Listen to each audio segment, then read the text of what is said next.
미중 간의 관세 전쟁이 치열하게 전개되면서 중국 경제가 치명타를 입고 있죠. 자, 이런 상황에서 시진핑 주석이 또다시 공동부유 추진을 강조하면서 좋은 일자리와 복지 증진을 지시했습니다. 이는 역설적으로 지금 중국 경제가 최악으로 흐르면서 일자리 문제와 복지 체제 자체가 흔들리고 있다는 것을 반증하는 것이고요. 그래서 눈길을 끌고 있는 겁니다. 화이트타임스가 이 문제를 짚어봤습니다. 지금 시작합니다.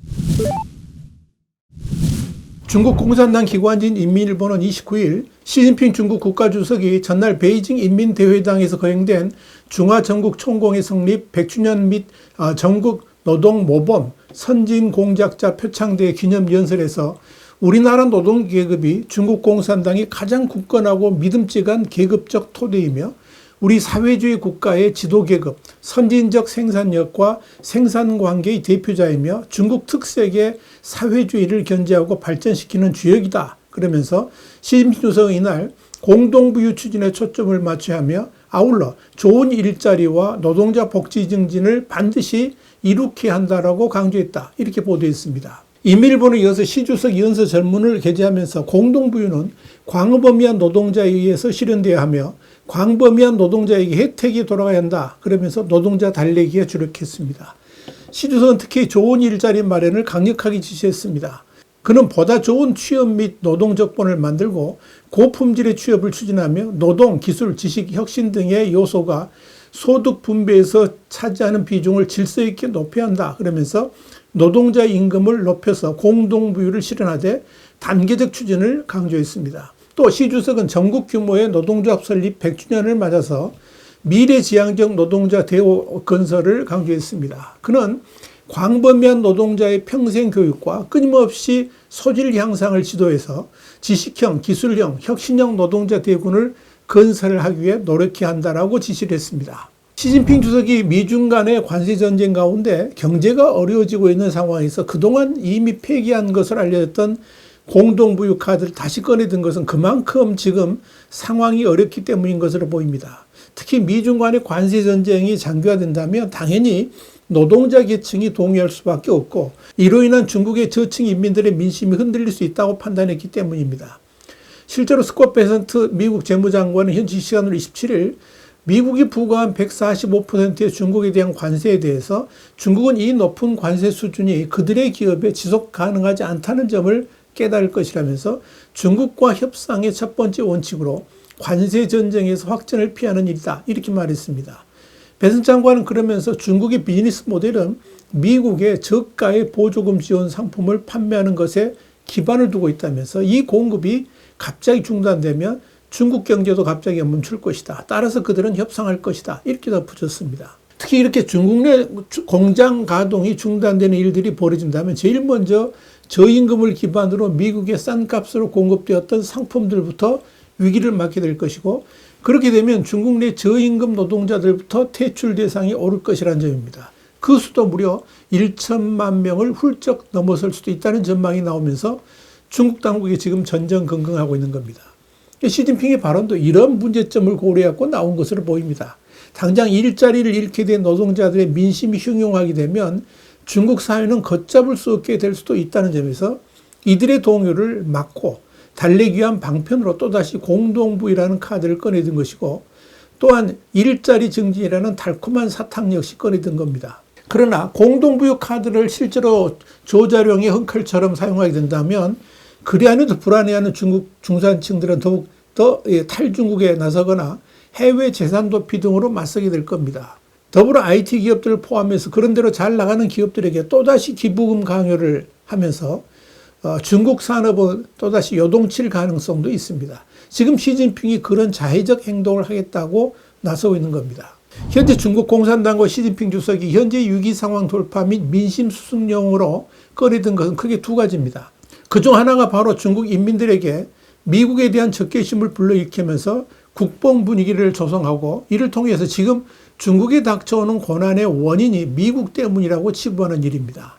이런 차원으로 시진핑은 앞서 1분기 경제 수치를 평가한 지난 25일 정치국 회의에서 미중 관세 전쟁을 처음으로 국제경제 무역 투쟁으로 규정을 했던 겁니다. 사실 중국 공산당 용어에서 투쟁은 최고 단계의 대처가 필요할 때 사용되는 표현입니다. 그런데 시진핑은 이번 미중 관세 전쟁을 국제경제 무역 투쟁이라고 불렀습니다. 이는 지난 2018년 트럼프 1기 무역 전쟁을 경제 무역 마찰로 지칭했던 것과는 확연하게 달라진 겁니다. 이와 관련해서 중국 내부 정체 밝은 홍콩 성도일보 지샤오와의 칼럼 중국 관찰은 29일 현재 국제정세의 심각성, 장기성, 어려움에 대한 중앙정부의 새로운 판단을 반영했을 뿐만 아니라 물러서지 않고 지구전을 펼치겠다는 의지라고 해석을 했습니다. 이렇게 시진핑이 대미 투쟁이라는 깃발을 들었다면 당연히 앞으로 중국 공산당 청년단 등의 하부 조직이 대규모 시위도 하고 대국민 선동도 나서야 될 것이지만 과거와 같이 이 공산당에 대한 충성심도 떨어지고 경제 상황 자체도 하도 좋지 않아서 그런 선동이 과연 얼마나 먹힐지는 두고 봐야 할 것입니다. 그럼에도 불구하고 공산당 기관지를 포함한 중국의 선전 매체들은 앞으로 집중적으로 반미 선동을 펼치게 될 것으로 보입니다. 그러면서 중국 경제 악화의 원인이 미국이 있다고 하면서 시진핑에게 돌아가는 비난의 화살을 피하려고 할 겁니다. 시진핑이 중국에 닥쳐온 위기를 돌파하는 두 번째 방법으로 선택한 것은 중국 공산당이 지금까지 그래왔던 것처럼 또다시 제2의 중국몽이라 할 수 있는 미래의 중국 비전을 제시하는 것입니다. 이를 위해 시진핑은 30일 중국의 경제 수도이자 국제금융 중심지인 상하이를 방문했습니다. 이에 대해서 인민일보는 시진핑 주석이 세계적 영향력을 갖춘 과학기술 혁신의 중심지 상하이를 방문해서 국제적인 과학기술 혁신센터 건설이라는 역사적 사명을 짊어지고 이를 국가전략 지침으로 삼아 과학기술 혁신의 원천과 첨단 산업의 선도 기능을 끊임없이 강화하라고 지시했다. 이렇게 보도했습니다. 시진핑이 이날 방문해서 가장 강조한 산업은 인공지능, 그러니까 AI 관련 사업이었습니다. 이는 이미 많은 중국인들에게 각인된 딥시크 효과를 발판 삼아 중국의 AI 분야에서 세계 최고라는 자부심을 심어주려는 의도가 담긴 것으로 보입니다.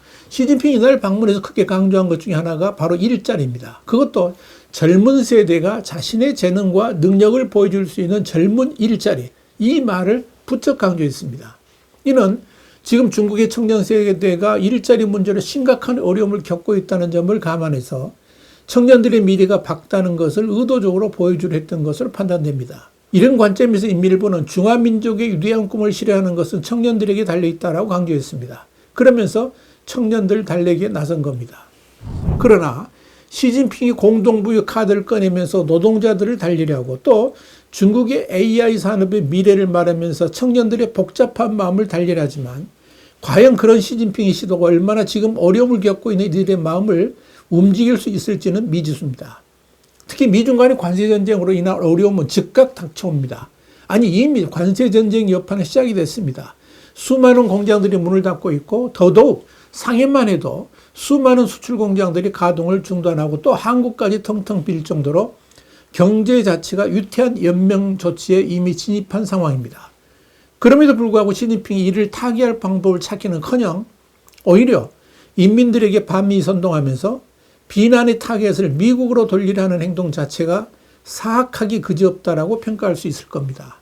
실제로 그 징후는 경제 지표로도 이미 현실화되고 있습니다.